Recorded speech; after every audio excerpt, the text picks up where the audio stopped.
মধ্যপ্রাচ্যে ইসরায়েল এবং ইরানের মধ্যকার চলমান যুদ্ধে নাক গলিয়েছে যুক্তরাষ্ট্র।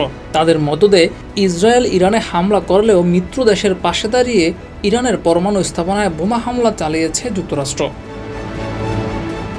যুক্তরাষ্ট্রের এই হামলার পর যুদ্ধের চিত্র যেন পাল্টে গেছে। এখন মধ্যপ্রাচ্যে যুক্তরাষ্ট্রের যেসব ঘাঁটি রয়েছে সেসব ঘাঁটিতে ইরানের হামলার সম্ভাবনা বৃদ্ধি পেয়েছে। এমন অবস্থায় যুক্তরাষ্ট্র অবশ্য ইরানকে হুঁশিয়ারি দিয়েছে যেন তাদের কোনো ঘাঁটি আক্রান্ত না হয়। কিন্তু ইরান কি সেই হুমকি শুনবে? যদি ইরান মধ্যপ্রাচ্যে যুক্তরাষ্ট্রের ঘাঁটিতে হামলা করে তাহলে কোথায় হামলা করতে পারে তারা?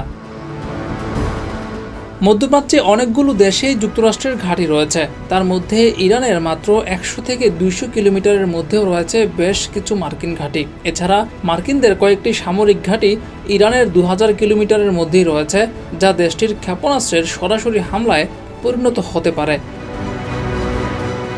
বাহরাইনে রয়েছে মার্কিন নৌবাহিনীর 5ম নৌবহরের সদর দপ্তর। এই বাহিনী উপসাগর, লোহিত সাগর, আরব সাগর এবং ভারত মহাসাগরের একটি বড় অংশের দায়িত্ব পালন করে। এছাড়া কাতারের দোহা শহরের বাইরের মরুভূমিতে অবস্থিত 24 হেক্টর আয়তনের আল উদেইদ বিমান ঘাঁটি যুক্তরাষ্ট্রের সেন্ট্রাল কমান্ডের ফরওয়ার্ড হেডকোয়ার্টার। এটি মিশর থেকে কাজাখস্তান পর্যন্ত বিস্তৃত বিশাল এলাকার মার্কিন সামরিক তৎপরতা পরিচালনা করে। এটি মধ্যপ্রাচ্যের সবচেয়ে বড় মার্কিন ঘাঁটি, যেখানে প্রায় 10,000 সৈন্য অবস্থান করছে। এই ঘাঁটিও ইরানের সরাসরি হামলার লক্ষ্যবস্তুতে পরিণত হতে পারে।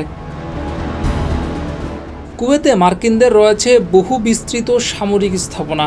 এর মধ্যে রয়েছে ক্যাম্প আরিফজান, যা ইউএস আর্মির সেন্ট্রাল এর ফরওয়ার্ড হেডকোয়ার্টার।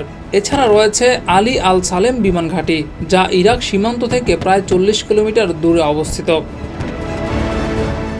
আবুধাবিতে রয়েছে আল দাফরা বিমান ঘাঁটি। এছাড়া দুবাইতে রয়েছে একটি সামরিক ঘাঁটি, যা মার্কিন নৌবাহিনীর সবচেয়ে বড় নৌবন্দর হিসেবে ব্যবহার হচ্ছে।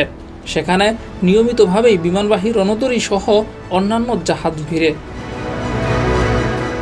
এছাড়া ইরাক, সৌদি আরব, জর্ডানেও রয়েছে মার্কিন সেনাদের ঘাঁটি, যা ইরানের আক্রমণের লক্ষ্যবস্তুতে পরিণত হতে পারে। তবে ইরান এসব অঞ্চলে এখনও হামলা করেনি, যদিও মধ্যপ্রাচ্যে আমেরিকার ঘাঁটিগুলোতে সতর্কতা জারি করা হয়েছে। জিয়াউর রহমান, যুগের চিন্তা, নিউজ ডেস্ক।